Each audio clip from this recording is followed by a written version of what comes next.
Hello, everyone. My name is Marlena Yang, and my pronouns are she, her, and hers.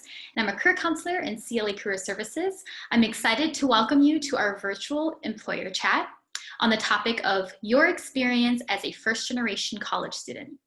Identifying as a first-gen student means your parents have not graduated from a four-year college or university, making you the first in your immediate family to earn a bachelor's degree. The First Gen Institute has actually noted that about 26% of students have reported being first gen at the University of Minnesota Twin Cities campus. And so we have a significant number of first gen students in our community who are, have experiences that add value to our campus. So as a proud first-gen student myself, I'm super excited to welcome our special guests to share a bit about their journey as a first-generation college student. Why don't we have you start with your name, your role, your organization, and your area of study, and then I'll follow up with some questions. Hi, my name is Michelle Theisen. I am a volunteer and intern manager with the ARC Minnesota. I majored in history and political science, and I graduated in 1995. Awesome. Thank you, Michelle. First question I have for you is, what do you wish you'd known as a first-generation college student?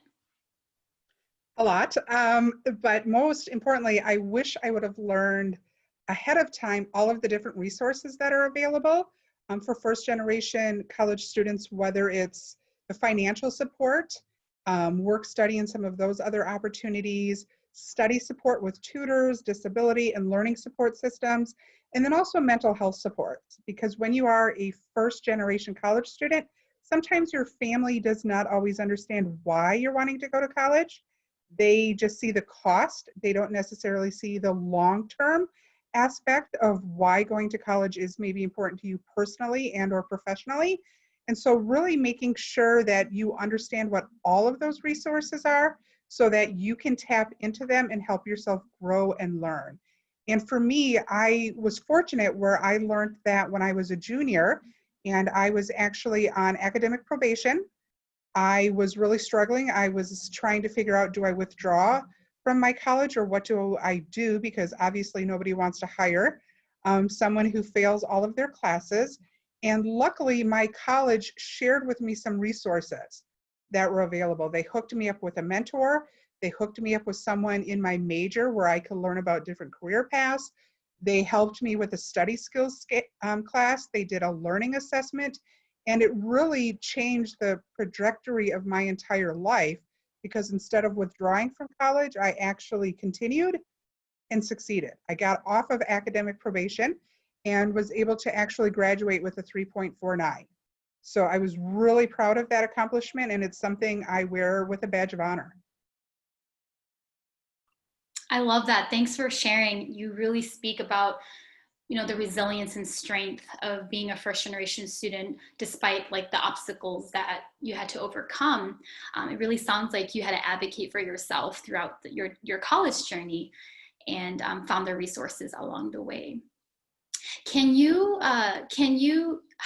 another question I have is, how can students talk about their first gen identity during like career conversations, such as like networking at a fair or at an event, even online virtually? That's a great question. And as I mentioned in my previous answer, it's actually wearing it as a badge of honor. Instead of shying away from it and being, quote, embarrassed that nobody else in your family has gone to college previous to you, it's actually a strength because it will allow you to be able to engage and interact with all generations within a particular industry, whether they're a millennial, a baby boomer, or somewhere in between. It also helps employers know that there are multiple learning styles and that people come to them at all different levels of knowledge and background.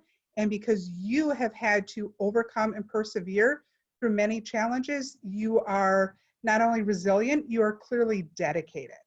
And those are two things that all employers are looking for.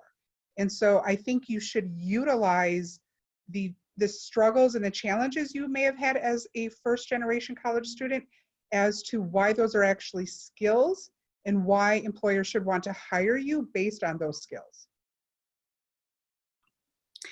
You're like answering all of my questions now.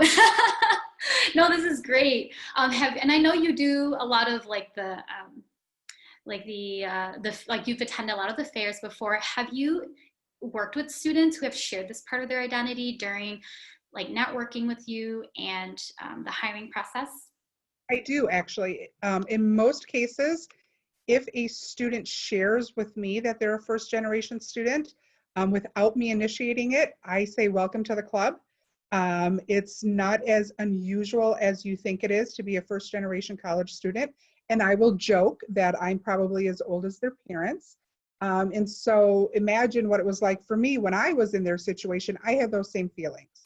And those feelings are valid, but they also provide you a unique insight. The other thing that I also like to do is I actually share it as part of my onboarding process with all of our interns and with the small groups of students that we get from the U that do project work for us. Because I think whether you are a first generation college student or a fifth generation, I think it's important for everyone to know that, again, everybody comes to their work experience from a different place, and all lived experiences are valuable, whether you're a fifth year or a first year. Well said. Thank you for sharing that. And I'm so excited to hear that students share that as part of their identity, their professional identity as well. Speaking of the fair, what advice do you have for students who will be attending the career fair for the first time? And this year, our fair will actually be virtual. So any advice on that as well would be helpful. The best advice I can give, there's actually two, is come prepared. Know which organizations you want to speak with and learn more about.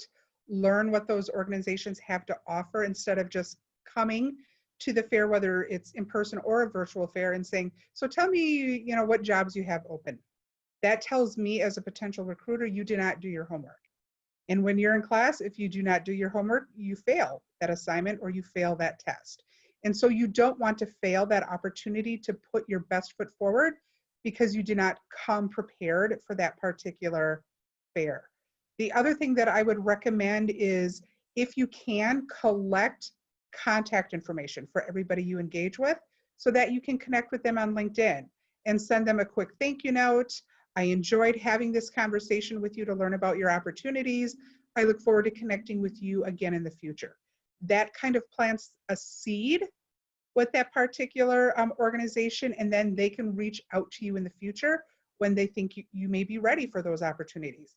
I have personally done that, where I've had sophomores reach out to me as part of a fair. They were not ready to take on opportunities. I thought they were. They weren't. So I held on to their resume. And then a year later, when they were going to be a junior, I reached out and said, hey, I ran into you at the CLA Career Fair. Don't know if you remember me. This is what my organization is about. Here are some opportunities we have available that you might be interested in. And then I basically turn it over for them to let them decide if and how they want to re-engage. And surprisingly, most individuals do. And I think that's then how you can build that network, because as we've heard, it's not always what you know, it's also who you know. And so this allows, especially first generation college students who feel they don't maybe have those connections, to build those connections and equal the playing field. Yeah, you touched on such an important piece about networking, especially as for first generation college students. And I think building that social capital for first gen is really what we need to do as like professionals to help our first gen students succeed in their lifelong career. So thank you for sharing that. Does your organization currently have opportunities available, either entry level, full-time, internships, student work opportunities? We do. We have volunteer opportunities available.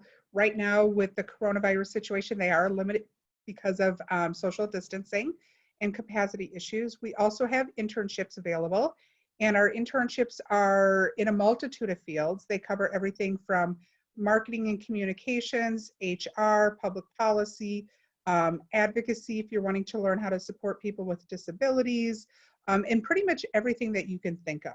And one of the great opportunities that we have around our internships is we actually seek out people who have a more liberal arts background because we find that their perspective is a little bit broader and they tend to be a little bit more open to coaching and mentoring than other individuals who have a very narrow focus.